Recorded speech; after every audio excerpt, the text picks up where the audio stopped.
bhakti becomes very easy for a candidate if he follows in the footsteps of Mahajan. Yudhishthir Maharaj is speaking this in Vanaparva of Mahabharata.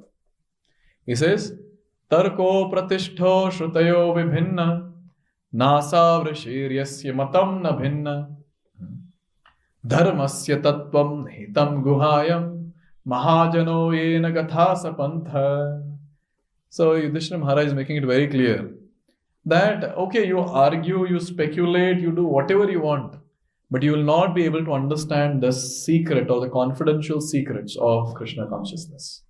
So say someone is asking, so kaise pata kare fir? How can we understand the confidential aspects of Krishna consciousness? Mahajano yena gatha sapanta. We're following in the footsteps of great mahajans. Then only it is possible. In fact, even in Nectar of Instruction, Rupa Goswami is mentioning this point of following the footsteps of great acharyas, previous acharyas, in shloka number 3. Utsaha nishchaya dhairya tat karma pravartanat sangatyaga sato vritte shadbir bhakti prasidhyati. So sato vritte, following in the footsteps of previous acharyas. So this is one of the six limbs of bhakti which helps the person to advance in Krishna consciousness. And the sixth limb that is given is to follow in the footsteps of previous acharyas. Now, when we don't follow in the footsteps of previous acharyas, where is the question of advancing in bhakti? You see, it's very clear in Shastra. But what to do? Our complicated mind will not allow us to follow some other Mahajan. We want to follow the Mahajan whom we look in the mirror. Yes.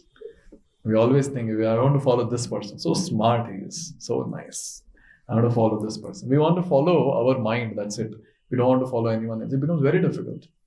Those devotees who start following the great Mahajans, the great devotees, they are the ones who advance very fast. Those who have the mental blocks, who are following their mind, we have personally observed. For them it's very, very difficult. Very, very difficult. Even say, Mahajan thoda baaju mein rakhiye Mahajan. Anyone who is little maha than us, yes, little great than us, and if we start following them, we'll at least come to their level. Sometimes people wait, no, directly Sakshat Mahajan from spiritual world has to come to deliver me. Okay, that's good. But even if we follow a person who is little better than us, we'll at least come to his platform. And maybe when he advances, we'll also go to his platform, higher and higher. But the problem is, nahi, hum man ka sunenge. Not Shastra, no question of following any great devotee. I'll hear my mind. Tell me what happens when you follow a Mahajan? What happens? When you follow a devotee, what happens? A pure devotee.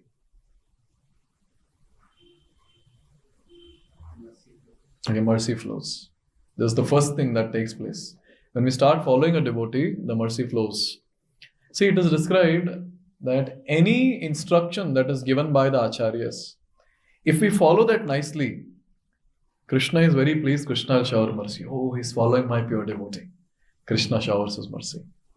So mercy flows in life of the devotee. And yes, we get the spiritual qualities of that devotee. Since we are following in the footsteps of the devotee, we will imbibe the various value system that the devotee has. And two things that a Mahajan will give us. What is that? Instruction. Mahajan will give us instruction. And that will be part of instruction. That's instruction. Mercy. Huh? Mercy. Mercy, or you can also call as blessings. So Mahajan gives two things, blessings and instructions. So blessings and instructions have the power to change the complicated heart of a person, to transform the complicated heart of a person. This is the first thing to note. And by their blessings, our Shraddha, Spriha and Pragya can change. By their blessing, these three can change. And by their instructions, our Kriya can change. See, so wonderful. So very wonderful. Recently, when we were in Delhi, we were hearing, this was pastime of His Holiness Gopal Krishna Maharaj. So one devotee was struggling with various misconceptions about the philosophy. There was a problem with pragya. So one senior devotee told him that, why don't you go and talk to Guru Maharaj directly? So he went to his spiritual master, His Holiness Gopal Krishna Maharaj. And then when he went there, he didn't ask about the problem that he had. Instead, he spoke something else and he got thorough chastisement. And after the complete mercy that he received, after thorough chastisement, his pragya was in place. His understanding was in place.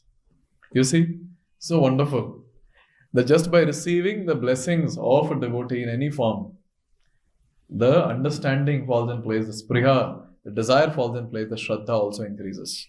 Therefore, this is the mercy.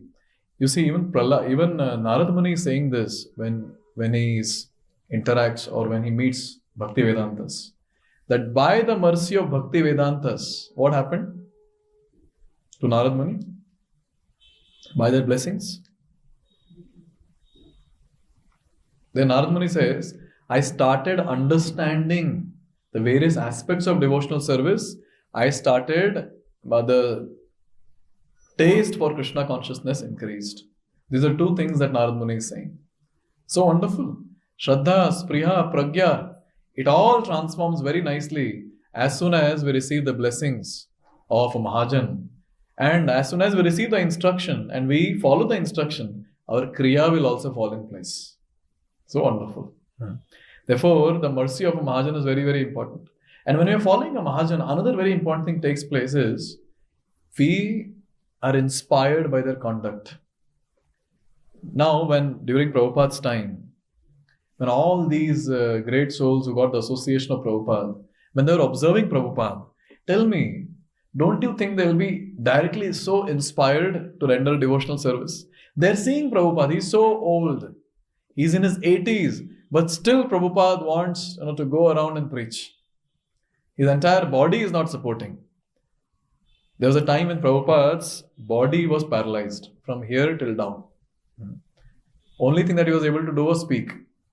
And Prabhupada said, take me to preaching programs, I will preach. Why will the person not get inspired? When even today when someone reads Prabhupada's Lilamrit, that Prabhupada got 2 heart attack, how he went to West and how he preached there, how he transformed the hearts of hippies, how he struggled in Delhi distributing Back to Godhead magazines. Just by reading that also we feel inspired. So when we follow Mahajan, naturally we feel inspired. When we hear about Sanatan Goswami, how he would do Govardhan Parikrama every day. हम तो साल में एक बार करते उसमें हवा tight हो जाती है. He was doing every day. Even in the old age he was doing every day. And then when we hear that how Krishna comes and he showers his mercy on Sanatan Goswami by giving a Govardhan Shila with his lotus footprint. So inspiring. Bilomangal Thakur, he was blind, but he was continuing his rendering devotional service and how Krishna would come and help him. And in the current modern time, when we see the current acharyas, the current followers of Srila Prabhupada who are inspiring the entire world by their conduct, it feels so wonderful. Just by looking at their conduct, we feel so inspired. This is the greatness. When we start following a Mahajan, when you start following a great devotee, all these different things will fall in place.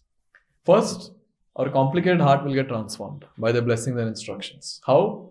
To be more specific, by blessings, our understanding, our shraddha and our desire will get transformed. By their instructions, if we follow nicely, our kriya will fall in place and naturally we will start advancing in Krishna consciousness.